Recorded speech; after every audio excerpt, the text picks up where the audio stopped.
Well, I'm back, guys. Chris, the debt-free firefighter, on a journey to be debt-free by 2033. June is next week. I am excited. I need June to happen so badly. May has been insane. Squeaked out a couple videos, got rolling again with the YouTubes, and I'm pushing forward on my debt-free journey. But June's here, school's out, I'm done working a whole bunch. I am taking a little bit of a break. So June budget with vacation. I'm going to have another video come out next weekend.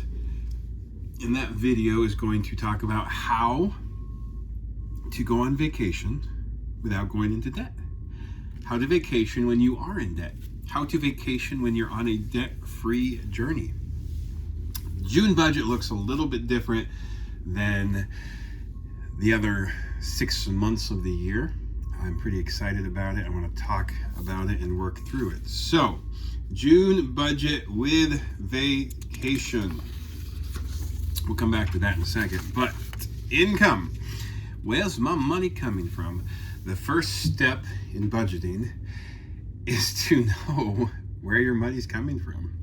I've got a couple cool things happening. I have 2 jobs plus a side business, and this month I have a vacation fund. So my total income looks to be $8,080. It's not quite $8,080, it's $6,080, but I've got money set aside that I haven't really explained in my budget throughout the year. It's just money I've been putting aside as my side hustles allow. And it doesn't necessarily mean I'll spend all this money. So in my budget, you'll see $2,000 as far as expense, and I'm hoping it's way less than that. Also, pardon the noise in the background. I, once again, am recording from my side hustle, and it's on a construction site, so just tons of construction equipment going on. All right, June 2026. Fire department, I'm taking some vacation time, and I am going to still make $4,100 after taxes. My side job, which is working construction site safety and EMS at events like rodeos and races and marathons and whatnot, I'll be sitting just about $2,000, $1,980. I'm going to see if I can actually squeak out another $20 because $2,000 sounds better. Taxes, I'm not getting any money back. All my taxes have come back. No more coming back. And then as far as gifts, I've got a 0, but it's my anniversary month, and some family have said to us, hey, we're sending you guys some money. So I want to make sure that it's already in my budget. So as I plan, the money's there, right? It's coming in. I don't want it just to come into the mail or the bank account and not be accounted for. That's how money is wasted. So $1,980 on side job, $4,100 on main job, and then that vacation fund, as I mentioned. Vacation, we're going out of town for our 20th anniversary. Not telling you where we're going, but we're dropping the kids off at their grandparents for a week, and we are just going. I'll talk about it in my next video as far as how you can have a really good vacation without spending thousands of dollars. All right, expenses. Let's talk about it. Total planned income, 77 total planned income. There's a discrepancy on there. Sorry, I'm not sure where that came from. I think that's supposed to say total planned expenses, not income. So sorry, total planned expenses. All right, I broke it down into categories. So I decided to recategorize my budget a little bit just as a visual for myself. I have a spreadsheet and I'm swapping a few things around so I have categories so I can look at the end of the year and say, hey, in the home categories, here is what I've spent. We'll go from there. So my utilities, I don't have a water bill. I live on a well. So as far as that's concerned, I can use as much water as God provides, and as long as my well is full, which I'll be honest, it was getting pretty lean until recently, and then we've gotten a whole heap of rain. So my well is nice and full. My water catchment for my chickens and my garden is nice and full, so I don't have to take any water from my well to take care of my chickens or my garden, which goes a long ways as far as feeding my family. But my utilities, I've got a mortgage, $1,229. That went up, if you've been following, went up from the start of the year because of increases in taxes and increase in my escrow. Electric bill, $172. I am not sure how that's even possible. I expected it to be a lot higher, but apparently some of the days in May were much cooler, and my electric bill in June is $172. Internet, $104. I'm shopping around. That needs to increase. Our data usage has increased exponentially this year, mainly because we homeschool and we do a lot of it via the internet. So by the next school year, which is September, I need to increase that or change that. I cannot get internet in the ground where I live. It comes through the sky. So I'm thinking I'll change my satellite internet maybe to Starlink. I'm not sure. Verizon, that's big. I know. That's 2 cell phones and a router. Like a hotspot. I had to get a hotspot for my parents. I am helping them work through some health things. So I needed a hotspot in their house with cameras so that I can keep track of what's going on in their home. So I had to put some of that hotspot onto the Verizon bill, so that should get paid off hopefully fairly quickly. My water heater, that's something I've been paying off, guys. My debt-free journey. If you follow along, you know my water heater, $61. It's getting close. It's so close. So I'm hoping any money left over from vacation just pays off that water heater. So my home and utilities, $1,916. Transportation costs. I'm actually not going to work from June 1st until June 15th. I don't have to go to the firehouse. And then as far as the side job, I'm only there twice. And the rest of my transportation costs in the first 15 days of June fall into my vacation category. So I say that to say my fuel should be about $2.50 and my wife's about $120, even with the increase in fuel costs. And once again, it is because we are going out of town and we have sorry, I'm stepping away from the camera for a second. I need to grab something. Anyway, we are going out of town and our vacation fund covers the fuel on vacation. Car insurance is $182. Car maintenance is a sinking fund, sitting at $182. Debt payoff. There's more debt payoff than this, but these are just kind of the big categories. My debt consolidation loan, $318. My Chase credit card, $303. My van loan is $303. And my debt snowball, $242. I need to change this a little bit next month to clarify it a little bit, but that snowball is going to pay off, let's see here, the water heater hopefully, and the internet router, and my cell phone. So, subtotals. We're looking at my home and utilities at $1,916, transportation cost at $652, and the debt payoff $1,166, which, hey, that's pretty cool. Pretty cool if I can make the debt payoff happen. Next, family living, groceries, only $500. You say, how's that possible? Well, remember, I'm going on vacation and my vacation money is budgeted in. So restaurants, etc. are budgeted in, and the grandkids are going to grandma and grandpa's for a week. So grocery costs should only be about $500. Toiletries, typically it's just toilet paper.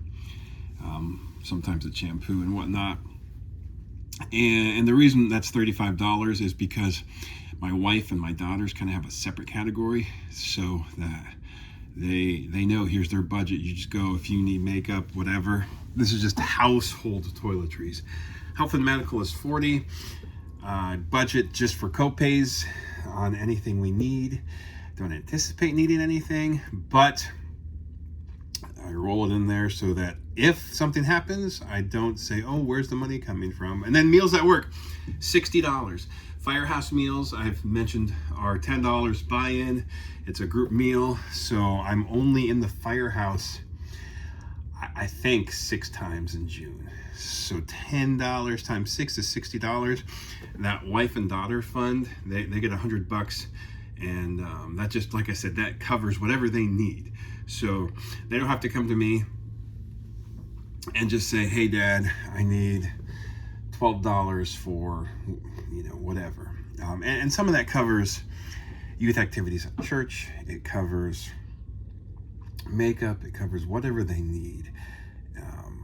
It's just an easy way to do it so that we're not doing back and forth at dinner time. I don't hand out $10 bills to my wife and kids or my kids and say, hey, go have fun. It's budgeted in. Family fund, sinking fund, family fund. We put $100 in there. It's a sinking fund, and this is where some of my vacation money came from. Some of my other vacation money came from overtime and my side business. I teach CPR and first aid on the side. Homestead and pets, right? The good old house. Dog and 2 cats. We're looking at $50 for them this month. That's really just food. How do I get away with it? Well, my cats don't eat that much. And then as far as my dog is concerned, we dry feed the dog 1 meal a day. And then we actually do some leftovers, like healthy leftovers and garden foods and things, kind of a more healthy for my dog. So we'll cook up a potato, some chicken and whatnot, and my dog gets that. And then as far as our chickens are concerned, it's free ranging season, so $70. The food is basically, when we're on vacation out of town, we don't free range them. We have someone who comes in, and we have like a chicken tractor, like a pen, like a run. That's the word I'm looking for. So the chickens stay in the run, and they're fed chicken feed. The rest of the time, they just free range and eat bugs and grass and the things chickens are supposed to eat. What about my savings and my future? Well, the E-Fund, sinking fund, I'm popping $60 in there. Christmas fund is another $40. And then gifts and giving is $100. I believe I'm called to be generous. So I want to make sure that I have money where if people need help, I'm able to help them, right? Whether it's my neighbor, whether it's someone at church, whether it's a coworker, I just want to make sure that I'm able to say yes and help people out. I've been there. I've been going to the gas pump, and I've gone to the gas pump years ago and had $10 to my name, and I didn't know what I was going to do. So I just want to be able to help somebody and make sure my family's able to give generously. I realize $100 isn't necessarily generous, but one day, when I'm debt-free, I can be a lot more generous. So I'm building those habits now. Activities and miscellaneous. This is actually a fun one. Summer is actually kind of a nice time for us. Swim lessons. You'll love this one. I have talked about swim lessons for months and months and months. I actually took some in April and May, and I'm back at them in June, except I pay per lesson. So being out of town for half of June, fewer lessons. So I pay about $50 for private swim lessons. And this is more tactical swimming for like swiftwater rescue and fire department stuff than competitive. I'm not competitive in my swimming. I just try to make sure I'm able to save people rushing down a river. So, kids' church. I'm in charge of the kids' church ministry at my church, and I don't really ask the church to pay for some of the supplies as far as candy and prizes. The church would, but in all honesty, my wife and I enjoy doing it, so we budget in $50 for candy and treats. Office supplies is $40. Ink for the printer, paper. There's no school this summer, so office supplies should be able to stay at $40. Life insurance, $225. I increased my life insurance. I got a little bit more in there, partly because as I get a little bit older, I'm trying to add a few more things into the life insurance and max some things out and make sure I'm set. My budget allowed for $225, so I made it happen. And then subscriptions, $70. Still filtering through some subscriptions to try to eliminate as much as I can. I think right now, though, $70 is really what we've settled on. Some of this would be Microsoft Office and Dropbox.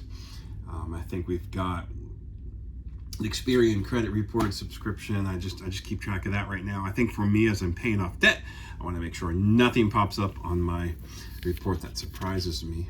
So obviously we're looking at, $8,800 income, vacation, whatever, and then we're looking at an expense of under $7,500. Now,